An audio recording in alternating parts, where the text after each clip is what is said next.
A fabulous, fantastic, and fascinating day to each and everyone. This is Sir Herzon and welcome back to my vlog. For today's episode, samahan niyo ako bilang Chairman of the Board of Judges ng Mr. and Miss Annexions 2025 at P-Pop Dance Contest. This is in celebration of the 17th year anniversary of Cauayan City National High School Research Annex. Dumating ako sa Minante Uno Community Center around 20 minutes before the program.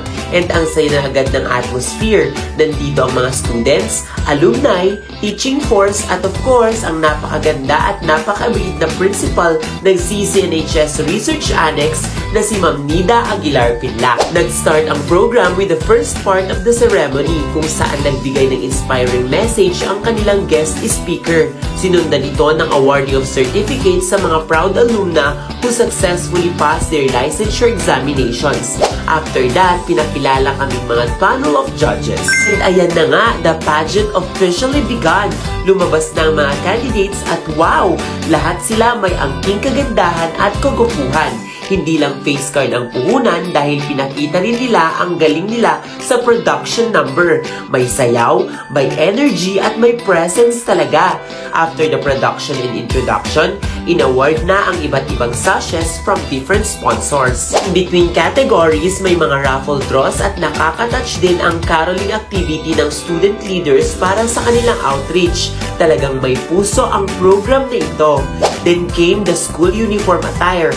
Grabe, dito nagkaroon ng pataasan ng standards. Ang linis at pulido ng suot ng lahat. The female candidates showcase confidence and grace, habang ang male candidates naman ay very prepared at composed. After this round, minor awards were given to selected candidates. Then pasiklaban na sa P-Pop Dance Contest. Dalawang teams from students at dalawa rin mula sa teachers ang naglaban-laban. Grabe ang energy! Full out kung full out. Sa teachers category, mas nanaig ang interns na talagang nagbigay ng matinding performance compared to the regular teachers. Mayroon ding P-Pop inspired category ng mga candidates kung saan ibinigay ng candidates ang kanilang best poses, runways at face cards para makakuha ng mataas na puntos from us, the judges. And finally, the formal wear category. Super elegant ng mga girls at classy naman ang mga gentlemen. Sinundan ito ng Q&A portion kung saan pinakita nila ang kanilang talino, wit at confidence. At sa pagtatapos ng programa, kinoronahan ng mga iba't ibang candidates na nakakuha ng highest scores from the judges, kasama na rin ang People's Choice Award.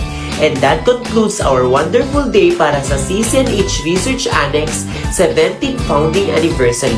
Once again, this is Teacher Herzon. God bless and goodbye.